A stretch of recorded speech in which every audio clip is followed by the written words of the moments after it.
Okay, going home.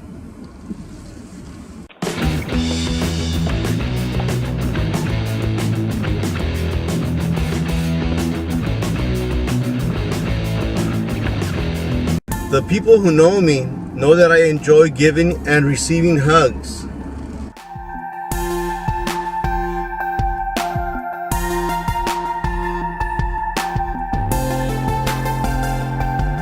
I was raised in a family where we all greeted each other by giving each other a hug and a kiss, and so as an adult, that's the way we raised our children. I have always felt that there's something very healing about receiving a hug, and over the years I have read several articles listing the benefits of giving and receiving hugs. I have even read articles that talk about the hormones that get released when you receive a hug. I think that many of us have had the experience when a friend or a relative is going through a very stressful situation, and they'll come up to us and say, "I need a hug." And very often upon giving the person the hug, there's this emotional release. Sometimes people even will start crying because of the human touch. I have even read articles of where people hire themselves as professional huggers because so many of us are touch deprived.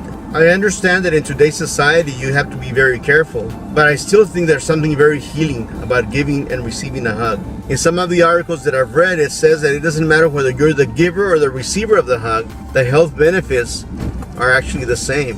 When I was much younger, a friend of mine and I used to do a little skit about the different types of hugs. Of course, it was supposed to be humorous, but the skit also talked about the importance of giving a good, sincere hug.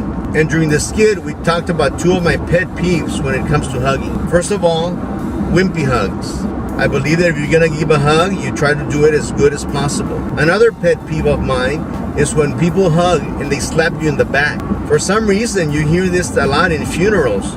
I've never quite understood what that was all about.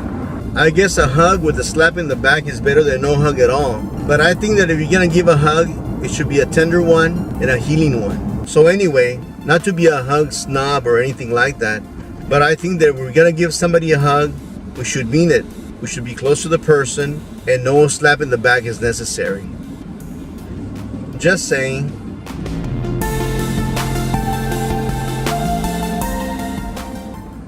My goodness.